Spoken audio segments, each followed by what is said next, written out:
Azkenean entzungo zenuten batean zein bestean, hedabideek orokorrean datu onak izan ditugula irakurle edo audientzia kopuruari dagokionez, eta emaitza horien zergatia zein izan daiteken identifikatzeko nik uste dut misterio handirik ere ez dagoela, orokorrean 3 baldintza nagusi identifikatuko dituzke, eta lehena gure lana egitera mugatu izan garela izango litzateke. Azkenean herritarrek informazioa behar zuten, informazio gosez bizi ziren, ziurgabetasuna zen nagusi, eta batetik zein bestetik jasotzen genuen informazio uholde erraldoi hori neurtu, antolatu, txukundu eta behar bezala eskaintzeko lana egiten saiatu izan gara.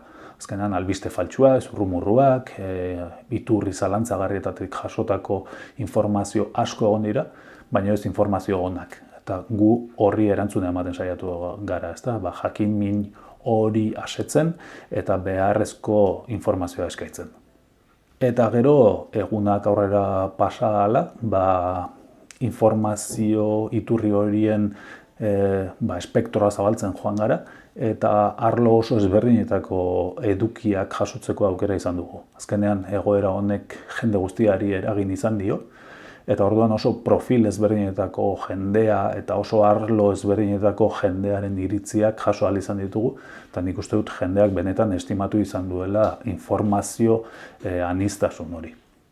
Egia da, nahiko baldintza prekariotan lan egin behar izan dugula azkenengo asteotan, eta kazetariok sormenez jokatzera behartuta egon direla neurri handi batean, norberak etxean eskura dituen baliabidekin lan egin behar izan duela, baina horrek bestalde eragin izan du beste ohiko egoera batzuetan hedabide handi eta txikien artean dagoen desoreka hori ere puskatzea. Azkenean, kazetariaren esku geratu da informazio iturri berriak bilatzea, informazio horiek lantzea eta publikatzea. Nik uste dut jasotako edukiak interesgarriak izan direla nabarmen geratu dela, eta hori izan dituguna bisita kopuruak eta audientzien datuek erakusten dute. Azkenean, alearen kasuan esaterako, gure audientzia hirukoiztea lortu dugu 2019ko datuekin alderatuta, eta horrek erakusten du eskaini dugun informazioa benetan interesekoa izan dela, eta neurri batean agenda komunikatiboa markatzea ere lortu dugula, ezta? Espero ezagun aurrera begira ere egoera horrek berdinetan jarraitu ahal izatea, eta gure txikitasunetik, baina konplexuak kenduta, eta egiten dugun lana balioan jartzeko balio beharko liguke esperientzia honek. Azkenean lan gehiago egin behar izan dugu, ohikoa baino esfortzu handiagoa, emaitza hobeak jasota, baina benetan emaitza ekonomikoa oso bestelakoa izan da. Goiz da aurreikusteko emaitzak nolakoak izango diren, baino lehenengo estimazioetan eta ez alearen kasuan bakarrik, baizik eta beste tokiko hedabide askorekin partekatutako informazioaren arabera, galerak fakturazioan 65% ingurukoak edo izatera iritsi daitezke. Azkenean, publizitate diru sarrera guztiak eten egin dira, iragarle txikien jarduna geldierazteak suposatu du publizitate guzti hori ere bertan behera geratu izana, eta bestalde, ohiko jardunarekin lotuta dauden bestelako zerbitzuak ere bertan behera geratu dira. Badirudi laster izango dugula aukera normaltasunera itzultzeko, eta adituek esaten dutenagatik ezohiko normaltasuna izango da gainera datorkiguna. Uste dut inoiz baino beharrezkoagoa izango dela lankidetza bide berriak bilatzea, eta eragile ezberdinen arteko sinergiak eta baliabideak hobeto aprobetxatzea, ezta?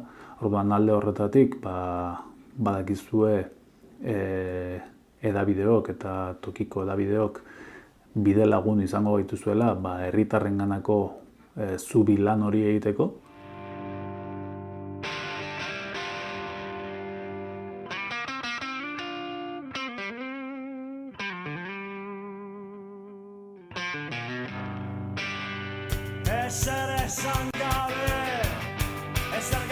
Maier, Gerniketik oso gertu, haian gizen kokatuten den kooperatiba bat da, eta bere jarduera batez be, plastiko initatuzko pieza edertuen garapen eta ekoizpenean oinarrituten dugu automozio sektorerako bereziki. 1973 urtean sortu Busturialdean, inguru euskaldunien. Da naiz da ordutik ona bere estrukturan eraldaketa handi eduki, ekoizpen planta ezberdinek munduen zehar zabal, bere izaeran euskerak garrantzi handi edukita jarraitu. Geure egunerokotasunien, barnez egin kanpo komunikazioetan, idatzizko edo berbasko hartu emanetan, euskera naturaltasunez eta normaltasunez erabiltzen saiatuten gara. Eta hain handi baten, kooperatibak berak Nintendo zen baliabidape lagungarri dekoz. Beste hizkuntza batzutatik aparte euskera klaseak emonda, barbalagun saioak antolatute, edo euskera batzordak egiten duen zainketa lanari esker, praktika normal edo naturala sustatuta lortuten.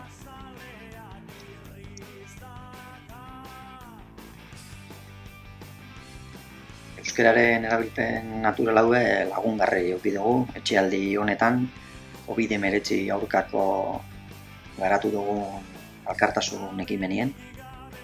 Krisi honen hastapenetan Osakidetzatik ibili ziren gugaz kontaktuen, ia zerbitzu medikuetako profesionalentzako babesak ekoizteko orduen kapasitate eukingo genuen jakiteko. Iraganan be eukin izen dugu hartu emona Osakidetzagaz, Gurutzetako pediatria onkologikoko ardunekaz, beste alkartasun proiektu batzun konture. Eta komunikazio kanal hau probestute, eskakizun hau luzetu josko. Beharri zen ezbardin artean ikusi gendun proiektuetako bat, era oso zuzen eta harin baten lerrokatute zala gure baliabide industrialekin. Eta behin proiektu faktiblea zala ikusi genduen, aburu belarrekin eginen garapenien. Lantalde multidisziplinar bat sortu gendun, diseinu, ekoizpen, materigintza, erosketak, sail ezberdinetako partaideakaz, eta aste baten buruen lortu gendun lehenengo laginek ekoizi eta Osakidetzari heldu arazte. Ganera kontutan eukin behar dugu, proiektu hau ez dugule guk bakarrik garatu, elkarlanean beste eragile eta enpresa batzukaz garatu dugun proiektu bat dela. Ekimena bere sabian COVID-19 Euskadi Maker komunitateak ipini zeuen, eta heziketa profesionala eta teknikan koordinazioan bitartez diseinu bat heldu arazi joskuen. Diseinu hau guk alzan einien hobetu gendun, eta injekzioko prozesu industrialerako egokitu gendun, eta ehunka lagin egunetik izetetik, 4.600 lagin egunera izetera pasutea lortu gendun. Pantaien ekoizpenean, Walter Pakeko enpresak ekoizten deuz, eta garraioan kudeak eta Carmelo garraioak ipinten deu. Guzti hau, alkartasun printzipio bateri jarraituz, ekarlanien, bolondrez eta musutrok. Bai garapenean parte hartu dugun guztiok, eta bai ekoizpenean, zuzenean parte hartu diren bolondrez guztiek.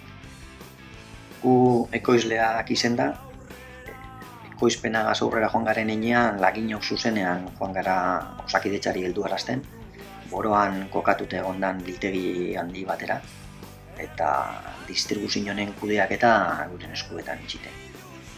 Behin Osakidetzan bete beharra kasetuten joan garela ikusi dugunean, konturatu gara, ingurune hurbil eta ez hain hurbilean behar izen handi egoala, ezta?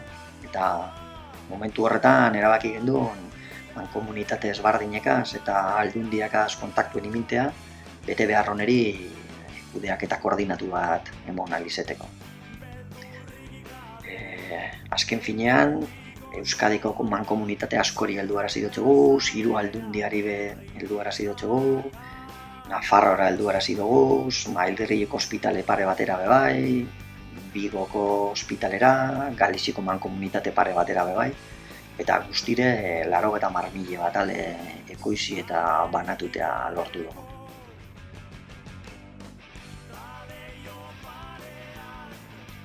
Eta kooperatiba moduen ekimen honetan parte hartu ahal izateak suposatuten dugu, gure izaeran dauzen balore kooperatiboak berresteko aukera oso politez da. Alkartasun ekimen ezberdinek sustatu, eragile ezberdinekaz alkarlanien parte hartu, eragile ezberdinekaz saretu proiektu ezberdin gehiago aurrera atera izeteko, ikusten dugu gure eredu kooperatibo honeri langile moduen zentsu emoteko era zuzen bat dela.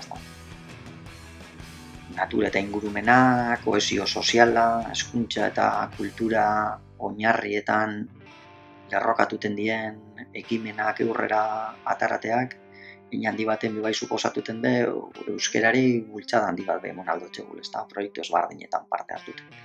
Eta ez bakarrik euskera bultzatuteko proiektuetan, baizik eta euskera erabili erraminta moduen, oinarri honetan oinarritute dauzen beste proiektu asko aurrera ataralizeteko orduan.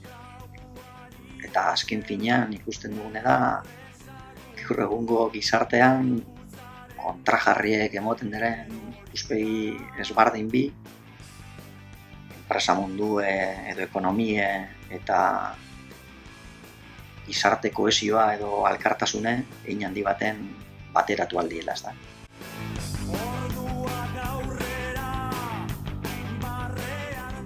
Gure taldearen berezitasuna da, mugaz bi aldetan dauzkagu zinez gure bi hankak osoki finkatuta.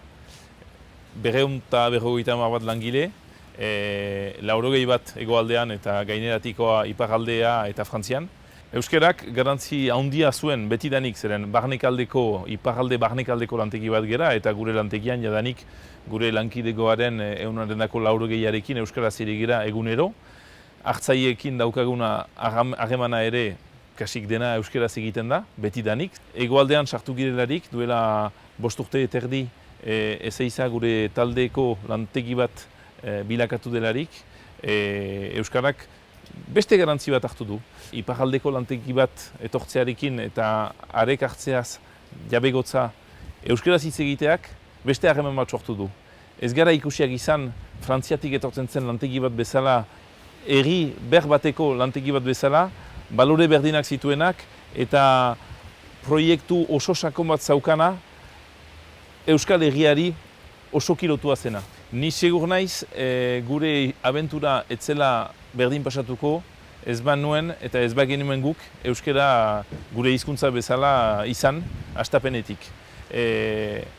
Harremana pertsonen artean bereziki oso naturalagoa, oso erretxagoa, elkar ulermen errestuago bat bezala senditu dut hastapenetik. Ezeiza etxean sartu nizelarik lehen diskurtsua egin dutelarik, noski euskeraz egin dut, eta hortik aratago egia da, saiatzen garela, ahal bezan bat, gure eguneroko lan tresna bat bezala erabiltzea euskara. Naiz eta ez diren beti errestasunak. Garai hauek lekzione hainitz ekartzen dizkigute. Lehenik behar dugula arintasuna eta adaptatzeko gaitasuna izan behar dela gure kalitate handienetariko bat.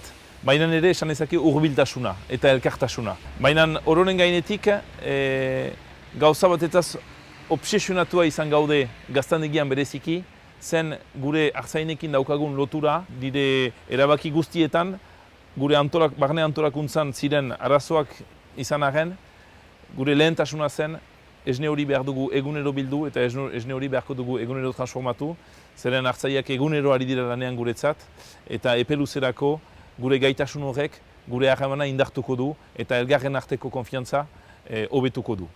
Gaur daukagun, salmentetan dauzkagun ondorioetan, ja nabari daukagu urte bukaeran sobera ukango ditugula, gehiago ukango ditugula 300.000 litro esne. Baina ara ere, Eusko Jaurlaritzak galdegin digu, zeren hemen hegoaldean arazoak oino azkarragoak ziren, baziren 500.000 litro merkatuan zaudenak hartzaile gabe, eta Eusko Jaurlaritzak proposatu digu mailegu bat egitea, guk esne hori hartzeko, gaznatzeko eta epe motzera Jaurlaritzaren laguntzarekin bidez esne hori merkatuan pusatuko ginuela, bereziki banatzaileekin harreman bereziak sakonduz. Azken finean, horrek ukango dituela ondorio baikorrak arlo ezberdinetan. Gure harremana hartzaileekin, kontsumidoreekin erakutsiz gaudela lekuko lantegi bat bere ardura osoki betetzen duena, eta gainera berriz sustatuz ere ohidurazko gazta xahar batzu horrela berriz aktualitatean ezartzen baititugu. Ni ohartzen naiz euskara indar bat dela, indar bat da barruko eta kolaborazio kalitateari buruz gauzak erresten baititu, bereziki hegoaldea eta iparraldeari lotua delarik. Baikor da ere euskara benetako lan-tresna bat delarik kanpotik ikusten gaituzten bezeroek oino euskaldunago senditzen bai gaituzte eta oino zilegiago bereziki gu bezalako lantegi, gastronomia lantegi batentzat zilegitasun asko ekartzen digu. Baina ikusten dut ere desafio bat bezala, eguneroko desafio bat.